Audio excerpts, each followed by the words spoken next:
Saudações, Alvinegra! Vai, guri! Este é o podcast Irmandade Vai, Corinthians! Número 235, o primeiro da temporada 2021. Começou o Campeonato Paulista. Eu estou aqui, meu nome é Guilherme, eu sempre esqueço de me apresentar. Estou aqui com a Ana, o Gibson e o Fábio. Vocês estão acordados depois dessa partida genial que o Corinthians fez?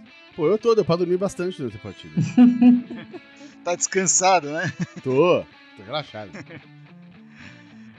Terceiro 0x0 seguido aí pro Timão, né? Complicado, né? Por um lado fechou a porteira, do outro lado também não tá conseguindo fazer nada, né?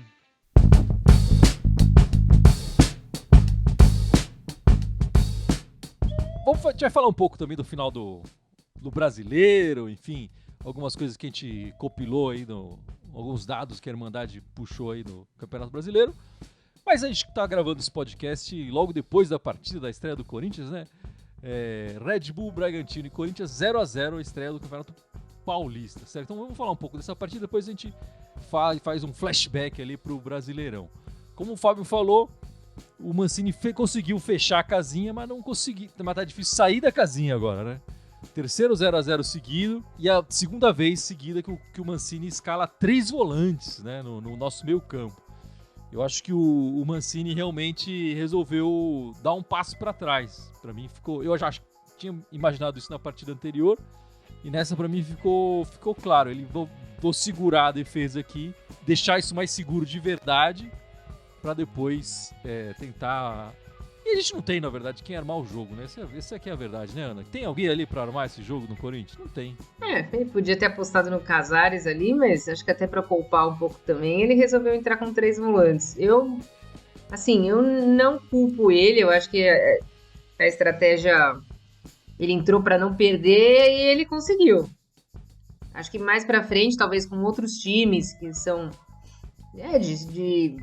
de Série B, D, C, acho que talvez pudesse mudar um pouco, mas agora acho que a estratégia dele é não perder. E a tabela do Corinthians ajudou, né? Quer dizer, o Corinthians, os primeiros 3 partidas são complicadas, né? Então a gente vai falar um pouco dessas próximas partidas, mas não vai ser fácil esse início de campeonato.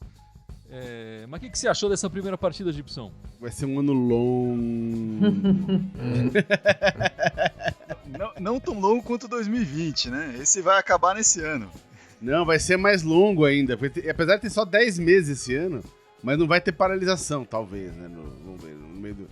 Então vai ser tipo 10 meses longos meses. Você acha que a gente vai ficar vendo partidas como essa o resto até o dezembro? Não, o time é isso, com exceção de alguns momentos onde pinta ali algum grande dia de 1 ou 2 jogadores, ou de repente ali alguma sequência de jogos que a gente teve no final do ano passado, né? E aí dá esperança, mas em seguida volta para esse... O time é isso, né? A gente tem que entender que o time é isso. Agora, tentar fazer o melhor com isso e tentar sofrer o mínimo possível. Não, eu discordo que o time é isso. Eu acho que o time pode produzir muito mais. Eu acho que a gente está vendo um começo de mudança. É difícil realmente balancear tudo isso, equilibrar tudo isso, né? Como a Cris falou, tem que fechar a casinha. Acho que o intuito do Mancini foi fechar a casinha, porque tá pegando uns times mais perrengue agora no começo, né? Principalmente esse primeiro jogo e o próximo contra Bragantino e Palmeiras, os 2 times de Série A. E o Mancini já teve, enfim, por questões físicas, etc., já teve que abrir mão dos 2 laterais, né? Então, eu vejo um monte de gente falando, tinha que entrar com mais moleque e tal, mas você já perde os 2 laterais, já começa a fazer mais mudança, eu não sei quantos moleques a mais dava pra pôr, acho que ele foi colocando ao longo do jogo alguns. O moleque que ele colocou foi uma surpresa, né? O Rodrigo. Rodrigo Varanda, né? Rodrigo Varanda. Mas também, ao mesmo tempo, seria legal ver o Rodrigo Varanda com a possibilidade de ter alguém de criação do lado dele, para ele poder fazer alguma coisa a mais, né? E acho que pode crescer em cima disso, né? Pode crescer com a molecada, pode crescer com continuidade, pode crescer com a volta de 2 laterais que são dentre os melhores jogadores do Corinthians no Brasileiro, né? O Fagner e o Fábio Santos. É um momento de construção, é isso, né? Parece que não é porque o Corinthians acabou de encerrar a última temporada 3 dias atrás, né? Mas é um momento de construção e isso vai envolver novas ideias, acho que tentou-se algumas coisas novas ali, mas ao mesmo tempo também ele tem que pensar no emprego dele. Se ele perder essas 2 primeiras partidas, acho que ele pode acabar dançando. Então, esse equilíbrio, é isso que é complicado, né? Assim, a minha crítica ao time de hoje, até mesmo com a entrada do Casares, é a criação, né? O Corinthians não tem criação. O Casares entrou completamente desligado na partida, perdendo bolas ali fáceis, errando passes também. Eu acho que o Corinthians não tem esse jogador de criatividade, né? E aí complica demais a parte ofensiva realmente. Então, infelizmente, enquanto a gente não encontrar esse jogador, ou esses jogadores, né? Porque também um só não adianta, o Andorinha só não faz verão, a gente vai ficar tendo um time mais defensivo mesmo. Não, a gente não pode falar que o Corinthians jogou bem hoje, não é isso que aconteceu. Não, mas a gente não esperar, mas a gente era meio que esperado isso. Não tem como evoluir de quarta pra cá alguma coisa, ainda colocando a molecada, não é isso? Quinta. Não tem sei lá, uma poção mágica assim que faça o time jogar. Acho que tem um rapaz aqui que comentou, ó, o Luciano Lu, falando, sendo realista, empatar com o Red Bull fora de casa até que foi bom. E acho que sim, né? O Bragantino tá num momento muito acima do Corinthians hoje, né? Terminou o Brasileiro em alta e o Corinthians terminou em baixa. E aí jogando em casa, eles tendo ali o craque do campeonato e tudo mais, enfim. É isso. E foi bem anulado hoje, né? O Claudinho teve chances, né? Não vou dizer que ele foi uma nulidade, mas ele não teve aquela chance de marcar. Que a gente sabe que. E ainda mais ele gosta de marcar gol contra a gente, né? Ele tem né? Ele curte marcar uns gols contra a gente. Se ele tivesse aquela chance, ele deixaria o dele. Não teve essa chance, então a defesa do Corinthians, o sistema defensivo foi muito bem. Sim, o sistema defensivo foi bem. E como o Casagrande lá, o comentarista, falou durante o jogo, o time milionário hoje, o time com mais investimento, etc., é o deles, não o nosso. Né? Principalmente se contar quem apareceu em campo, né? Se você colocar a parte milionária do nosso time, piora. É isso que é pior, né? Exceto, assim, acho que os laterais hoje poderiam ter contribuído para um jogo melhor para o Corinthians, né? Se estivessem lá. Mas fora esses dois, colocasse algum jogador ali que recebe mais alto, e o Corinthians ia piorar, né?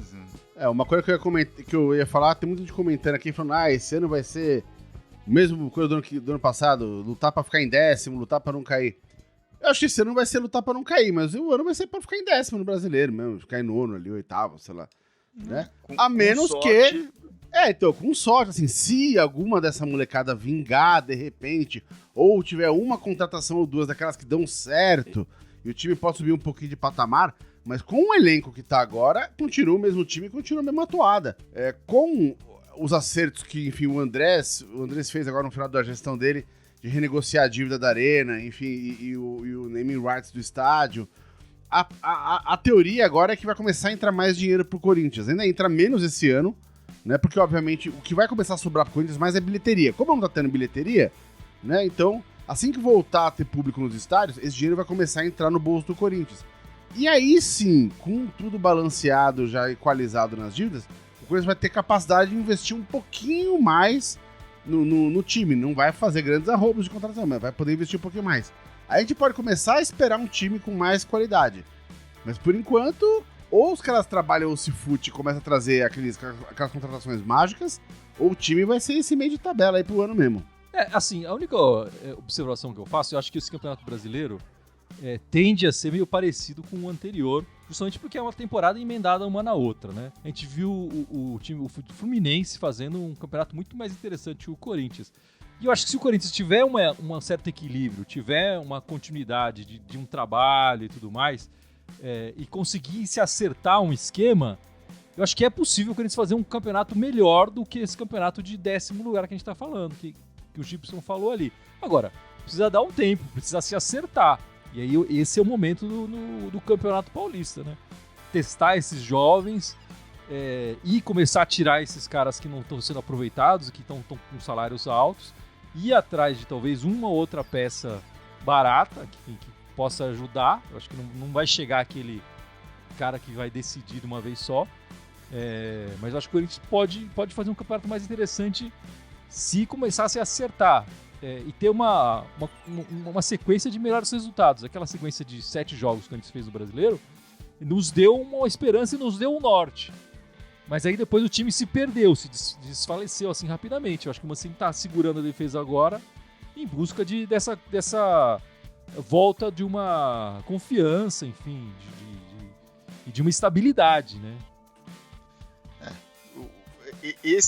Essa arrancada do Corinthians aí de 7 jogos, né, no final do ano de 2020, não da temporada de 2020, né, que se estendeu até o primeiro jogo de 2021, se tivesse umas 2 dessas no campeonato e mais uma outra mais curtinha, o Corinthians estava lá em 6º, 5º lugar do campeonato, né? Só que assim, o Corinthians perdeu muito tempo com o Thiago Nunes, com o Coelho, né, etc, né, e isso atrapalhou o ano de 2020, a temporada 2020. Acho que a temporada 2021 pode ser melhor com uma continuidade. E é isso, acho que agora o Corinthians tem que aproveitar o Paulista para construir. E se de fato o corintiano quer isso, e o que a gente ouvia no final do ano, tem que aproveitar o Paulista para melhorar, para testar a molecada, ok, tem que fazer isso. Mas também não dá para vamos colocar só moleque ali. Não dá. Né? Ainda mais contra os times mais fortes, né? E assim, só para dar um exemplo, né? Como a gente não pode levar esse jogo como um retrato do que será o ano de 2021. Pode ser que seja, né? A gente no final de 2021 a gente vai poder falar.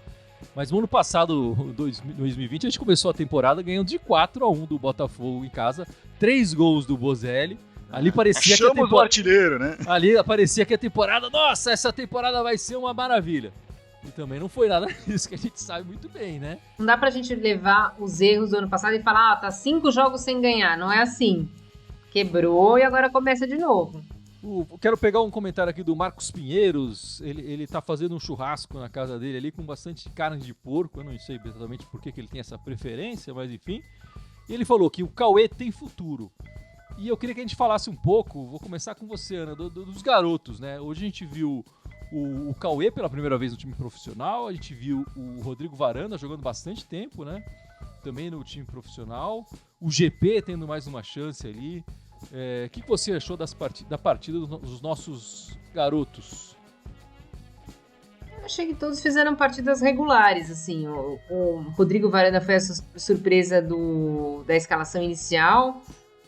Eu achei que jogou o que ele tinha que jogar ali, ele não comprometeu em nenhum momento, tentou fazer as jogadas. Foi muito prejudicado pelo que você disse, porque muitas vezes ele não tinha com quem jogar ali, porque é muito difícil, porque estava um zagueiro jogando de lateral direito, não que o Bruno Mendes tenha ido mal, mas ele não tem o mesmo cacuete para atacar que o Fagner, e não tinha o meio de ligação para jogar. Agora o GP a gente já conhece, né, sempre tentando clarear para chutar, achei que entrou bem, e o Cauê muito pouco, né, pra gente ver. Eu já vi ele jogando no Sub-20, ele joga bem, mas o jogo de hoje foi muito pouco pra gente conseguir avaliá-lo.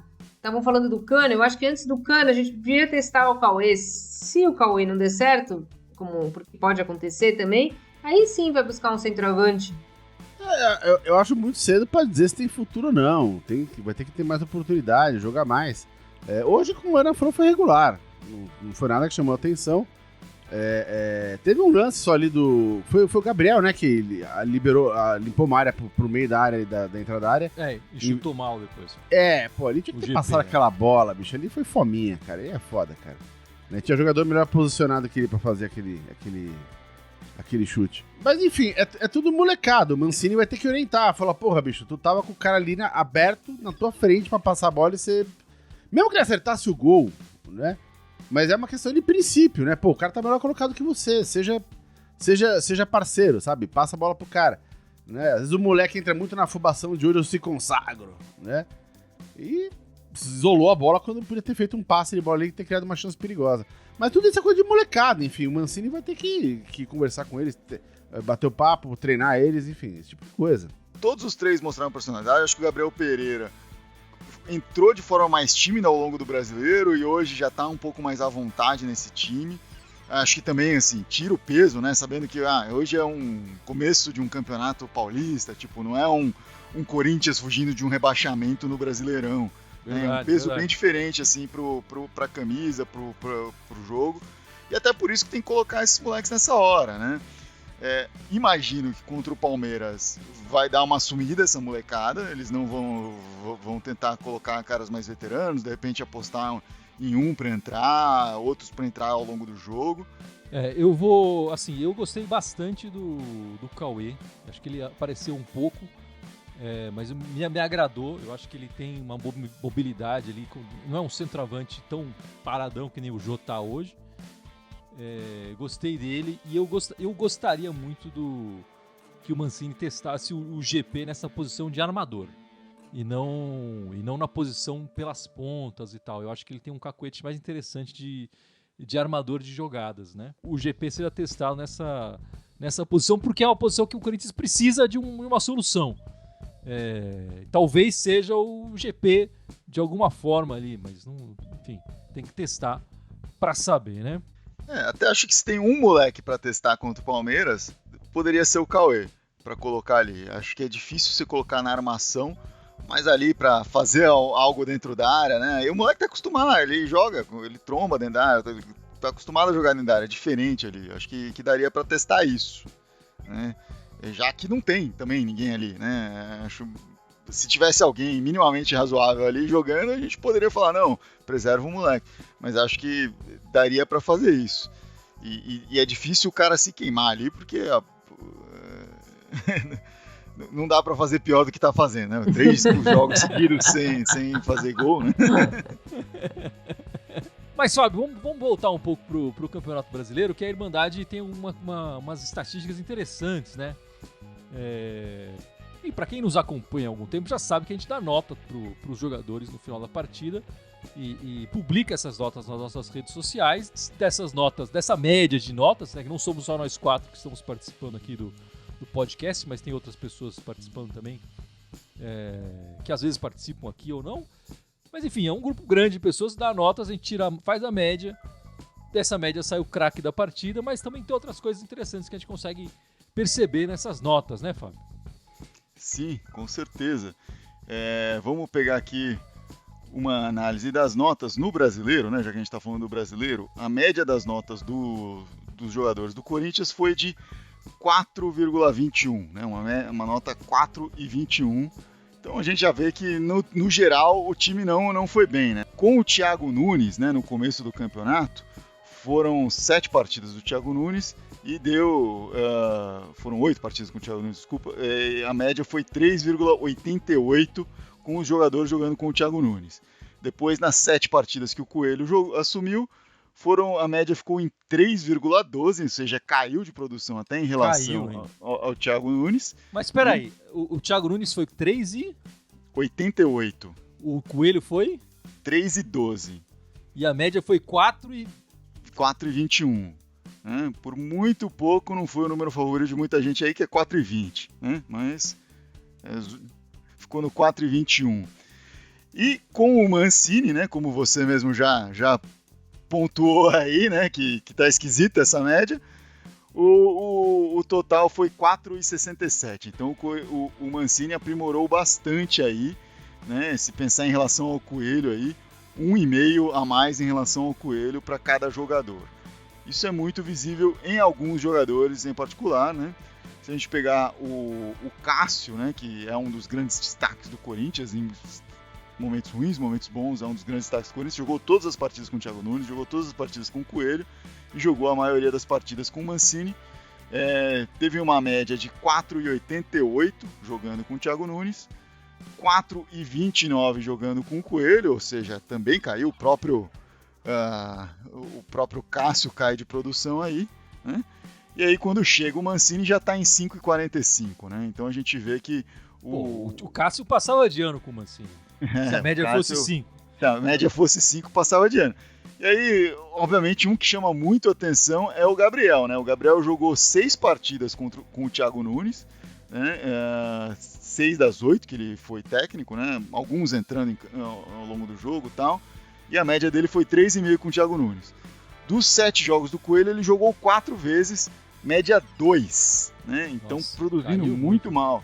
E aí, com o Mancini, jogou 18 vezes, média 5,06. Ou seja, assim, ele ganhou 3 pontos de salto aí em relação ao Coelho, 1,5 ponto em relação ao Thiago Nunes. Muito bem aí, o Gabriel crescendo bastante, né? Que naquela fase boa do Corinthians, aqueles 6, 7 jogos que a gente tá falando, parece que foi mito, né? Não aconteceu, parece que foi uma utopia, um sonho que a gente viveu, né, Gibson? O Gabriel foi um dos principais jogadores dessa mudança, né? Foi mesmo. E isso prevalece com outros jogadores aqui. O Fagner também jogou 6 das 8 partidas do Thiago Nunes, média 4. Com o Coelho, 5 partidas, média 3,3, né?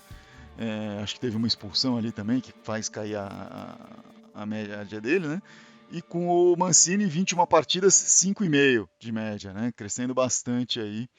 O Fagner, que foi o nosso único jogador na seleção do Campeonato Brasileiro, né? O lateral direito escolhido ali. E é o único que podia entrar, né? Ali também, né?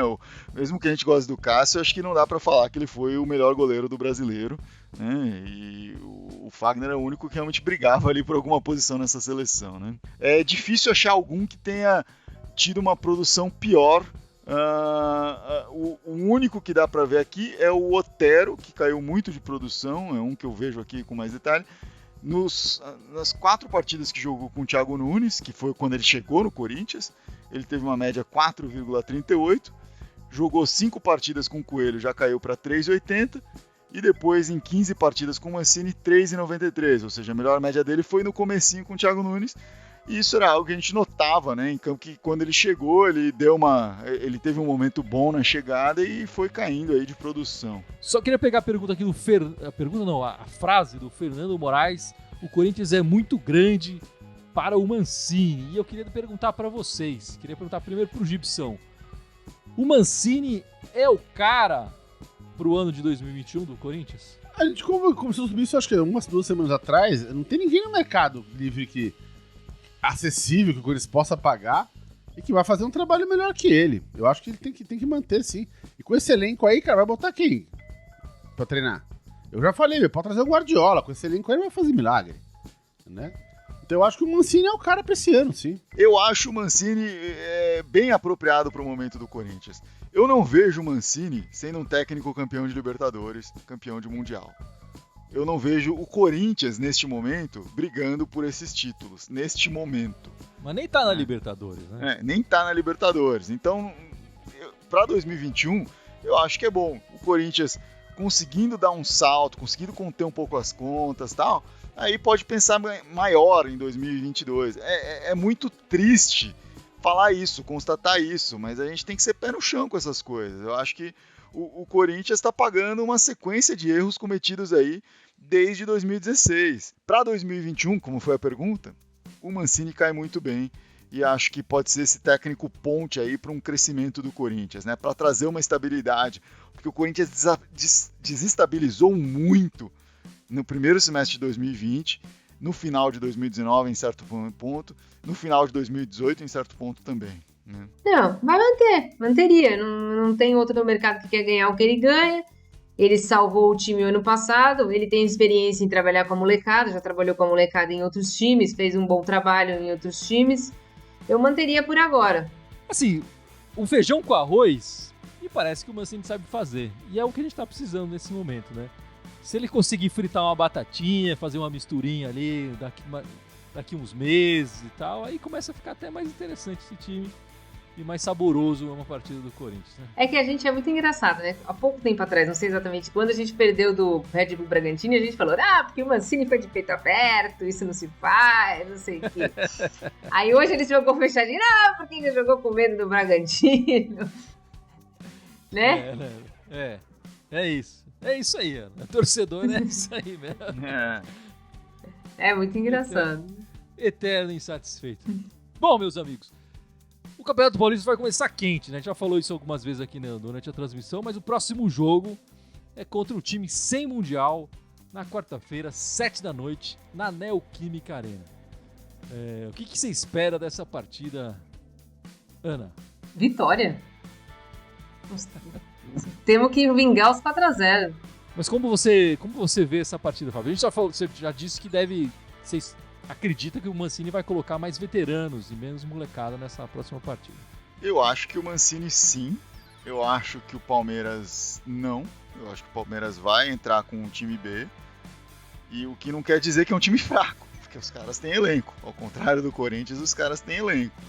Acho que vai ser um jogo duro, mas o Corinthians, se jogar com sangue nos olhos, vai sair de lá com uma vitória, vai vingar os 4-0 com um 1-0. Vai vingar um dos 4 ali, 2-1, alguma coisa assim, né? Mas e aí, Gibson? Eu não gosto dessa história de vingança também, porque não tem como, né? Já foi, já é. Não acaba nunca mais, né? Uma vingança que tenha 100 anos, um com o outro, enfim. Montecchios e Capuletos, né? Mas e aí, Gibson? Como é que vai ser pra você? Não, eu acho que o Corinthians tem chance, sim. Se o time de verde que não tem Mundial vier realmente com o time B e o Mancini armar o time pra jogar direito, ou seja, quando eu digo direito, não vai atacar na loucura, né? Joga certinho, arma alguém pra fazer os contra-ataques. 3 volantes de novo. Dá pra ganhar o jogo.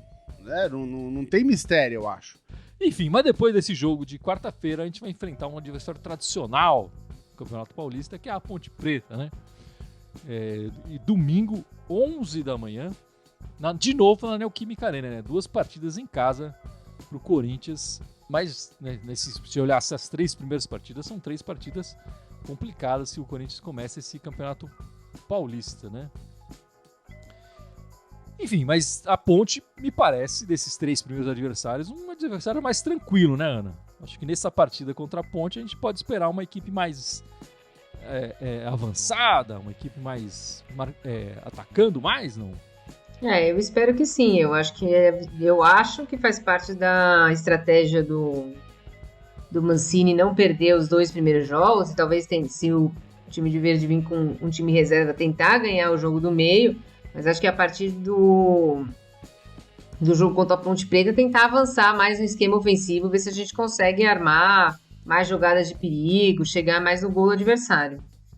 Cara, eu acho que eu entendo falar que o começo do campeonato é duro pra jogar contra o Bragantino e contra o time sem Mundial, mas pra mim a Ponte Preta não é um terceiro grande pedregulho no caminho. Se tá com medo de jogar com a Ponte Preta, vai com medo de jogar com qualquer time do Paulista, né? Então é um jogo que eu acho que tem que entrar pra ganhar, cara, não tem nem o que discutir, né?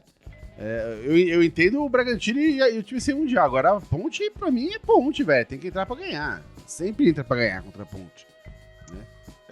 O desafio contra a Ponte, ao contrário do Bragantino e do Palmeiras, que são times com elencos melhores, times de Série A, né? É que a Ponte teve uma pré-temporada, né? A Ponte encerrou o Brasileiro já há algum tempo. Encerrou bem o Brasileiro, jogou as últimas partidas bem, veio numa crescente no final do Brasileiro. E agora está jogando Paulista, né? Com algumas poucas mudanças ali. Mesmo dito tudo isso, acho que é o jogo para o Corinthians ganhar. Se for pensar, o Corinthians precisa ganhar um desses 3 primeiros jogos. É esse. É o da Ponte. Que tem a obrigação de ganhar é esse. Né? Os outros, o empate é um bom negócio. Ô, Fábio, você tem novidades das meninas, né? Temos novidades das meninas. As meninas vão, na verdade, esta semana estrear na Libertadores, que vai ser jogada na Argentina. Vão jogar na sexta-feira já. No grupo do Corinthians, teve o sorteio agora essa semana passada. No grupo do Corinthians caiu o El Nacional do Equador, o Universitário do Peru e o América de Cali da Colômbia, né? Confesso que não sei qual que é a performance desses times no feminino, né? Em termos de nome de clube, o América de Cali é o que tem mais nome desses daqui. Os outros eu posso falar que eu não conheço, nunca ouvi falar. Mas a tendência é o Corinthians dominar esse grupo, realmente, e não ter muitas dificuldades aí para seguir aí na Libertadores. estreia jogando na sexta-feira, como eu falei, às 17 horas contra o El Nacional. Depois, na segunda-feira, no dia 8, joga contra o Universitário. E depois, na quinta-feira, dia 11, pega o América de Cali nessa primeira fase da Libertadores. Lembrando, a Libertadores feminina é diferente da masculina. É meio estilo Copa do Mundo, vai todo mundo para uma sede, joga nessa sede o campeonato todo. O campeonato acaba ainda em março aí para o Corinthians, para todo mundo. E espero que acabe como os últimos acabaram, que é com o Coringão levantando a taça aí, né? O Coringão atual campeão da Libertadores, atual campeão de tudo no futebol feminino. Bom, boa sorte para as meninas aí, então, na estreia da Libertadores. E essas meninas, na verdade, não precisam de sorte, né? Enfim, elas já têm todo talento e qualidade. Não precisa de sorte, é só jogar a bola que ela, ao contrário do time masculino, é só jogar a bola que elas sabem tocar, sabem chutar, enfim, sabe o que fazer com a pelota, né? Exato.